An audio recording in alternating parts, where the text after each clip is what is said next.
اعوذ باللہ من الشیطان الرجیم، بسم اللہ الرحمن الرحیم۔ قرآن مجید فرقان حمید کا 7واں پارہ وَإِذَا سَمِعُوا۔ میں نے اس خوبصورت پارہ کو ڈیوائن الرٹس یعنی ربانی انتباہات کا نام دیا ہے۔ اس کی ہر آیت ہمیں الرٹ کر رہی ہے، کہیں کچھ نہ کرنے کی تنبیہ اور کہیں کوئی اچھا کام مس نہ کرنے سے متعلق الرٹ دیا جا رہا ہے۔ پہلے رکوع کی صرف 4 آیات ہیں جو کہ پچھلے پارے کے آخری رکوع کا ہی تسلسل ہے۔ اس رکوع میں یہ بشارت دی جا رہی ہے کہ اہل ایمان کی سچائی ان کی آنکھوں سے آنسوؤں کی صورت جھلکتی ہے۔ در حقیقت یہ آیت نمبر 83 نجاشی اور اس کے ساتھیوں کے بارے میں اتری۔ جب جعفر رضی اللہ تعالیٰ عنہ نے ان کے سامنے قرآن کریم کی تلاوت کی تو وہ قرآن سن کر اس قدر روئے کہ ان کی داڑھیاں آنسوؤں سے تر ہو گئیں۔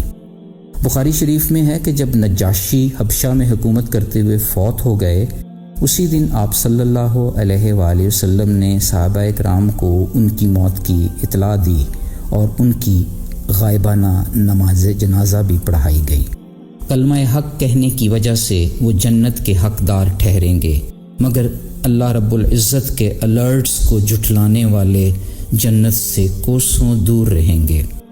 7 آیات پر مشتمل دوسرا رکوع ہمیں حلال چیزوں کو اپنے اوپر حرام کرنے سے متعلق الرٹ کر رہا ہے۔ اللہ تعالیٰ اپنی انتباہات میں شراب، جوا اور غیر اللہ کے نام ذبیحہ بھی شامل کر رہا ہے۔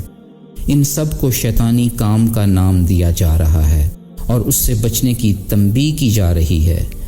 اس رکوع میں ایک اور الرٹ دیا جا رہا ہے کہ ہمیں ہر صورت اللہ اور اس کے رسول کی اطاعت کرنی چاہیے۔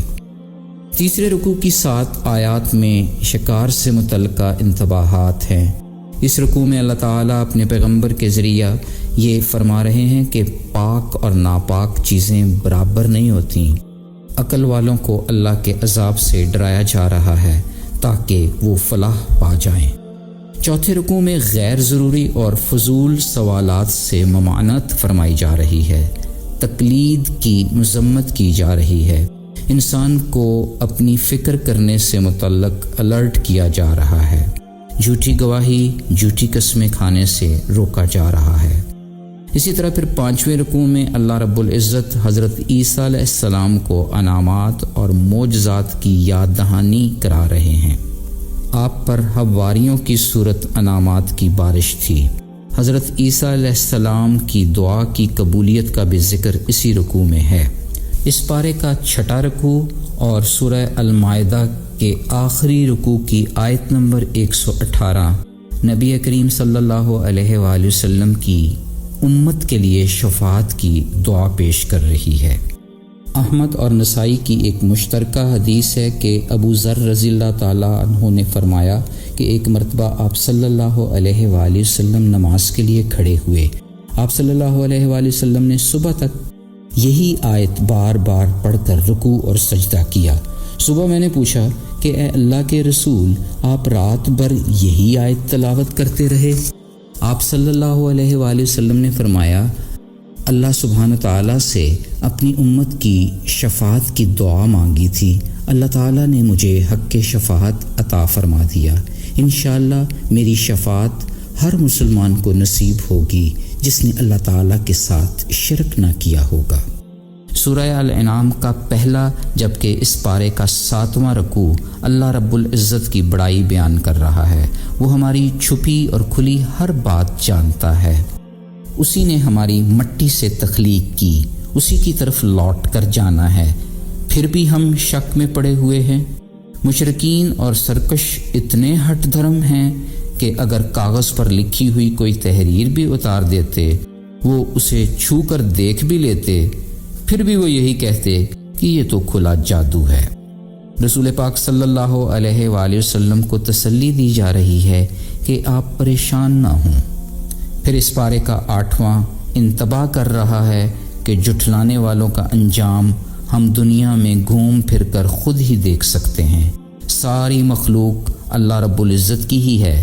اللہ نے اپنے اوپر رحمت کو لازم کر لیا ہے۔ ہر چیز اللہ کے حکم سے وقوع پذیر ہوتی ہے۔ اللہ ہی ہمارا سب سے بڑا دوست ہے۔ پارے کا 9واں رکوع کافروں کی فطرت کو کھول کھول کر بیان کر رہا ہے۔ کفار خود بھی ایمان نہیں لاتے، دوسروں کو بھی ایمان سے روکتے ہیں۔ قرآن ان کو سراسر جھوٹا کہہ رہا ہے۔ اس پارے کا 10واں رکوع اور سورہ الانعام کا 4تھا رکوع واضح کر رہا ہے کہ زندگی کے بعد موت برحق ہے، یہ دنیا کھیل تماشا کے سوا کچھ نہیں۔ رکوع یہ بھی سبق دے رہا ہے کہ اللہ جسے چاہتا ہے سیدھی راہ پہ لے آتا ہے۔ 11واں رکوع واضح کر رہا ہے کہ محتاجی اور بیماری اللہ کی طرف سے انتباہ ہے۔ مشرک بھی مشکل وقت میں اللہ ہی کو پکارتے ہیں۔ رکوع یہ بھی واضح کر رہا ہے کہ شیطان ہمارے لیے اعمال کو خوبصورت بنا کر پیش کرتا ہے۔ اس رکوع میں یہ بات بھی کھل گئی کہ اللہ کے پیغمبر غیب کا علم نہیں جانتے، وہ فرشتہ نہیں ہیں۔ اور پھر یہ کہ کیا تم نے کبھی غور نہیں کیا کہ اندھے اور آنکھوں والے کیا برابر ہو سکتے ہیں؟ آگے چل کر سورہ الانعام کا 6واں رکوع اور اس پارے کا 12واں رکوع قرآن کے ذریعے لوگوں کی رب سے محبت اور دوستی کا ماڈل پیش کر رہا ہے۔ صالح افراد کی صحبت اختیار کرنے کا بیان بھی اسی رکوع میں ہے۔ مزید یہ کہ رب نے رحمت کو اپنے اوپر لازم کر لیا ہے۔ غلطی پر اگر انسان توبہ کرے تو اللہ معاف فرما دیتا ہے۔ اللہ تعالیٰ کا علم ہر چیز کا احاطہ کیے ہوئے ہے۔ 13ویں رکوع میں شرک کی ممانعت فرمائی گئی ہے۔ اللہ کے علاوہ کسی کا حکم نہیں چلتا۔ اللہ حق بیان کرنے والا اور بہترین فیصلہ کرنے والا ہے۔ رب تعالیٰ کا علم ہر چیز کا احاطہ کیے ہوئے ہے۔ کسی درخت کا پتا بھی گرتا ہے وہ اس ذات باری تعالیٰ کے علم میں ہے۔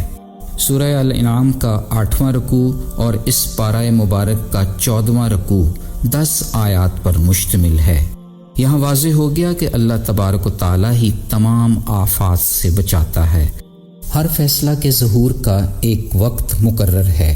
یہ رکوع ایک اور ربانی انتباہ بھی پیش کر رہا ہے کہ جب لوگوں میں قرآن سے متعلق غیر ضروری بحث چل رہی ہو تو کنارہ کشی اختیار کر لی جائے، دین کو کھیل تماشا بنانے والوں سے بھی دور رہا جائے۔ مزید کہا جا رہا ہے کہ قرآن کے ذریعے نصیحت کا عمل جاری رکھا جائے۔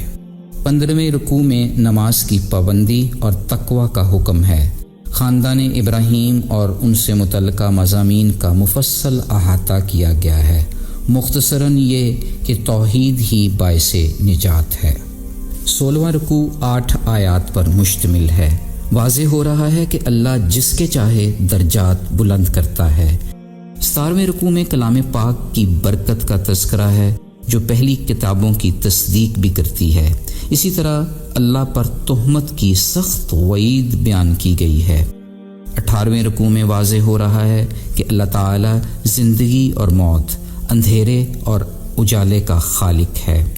انسان کی تخلیق بھی کی، ستاروں کو ہماری فلاح کے لیے بنایا، آسمان سے پانی برسا کر زمین پر پھلوں کے ڈھیر لگا دیے۔ اس پارے کے 19ویں رکوع اور سورہ الانعام کے 13ویں رکوع میں اللہ کی عبادت کا حکم ہے۔ ربوبی بصیرت سے کام لینے والوں کا اپنا ہی فائدہ ہے۔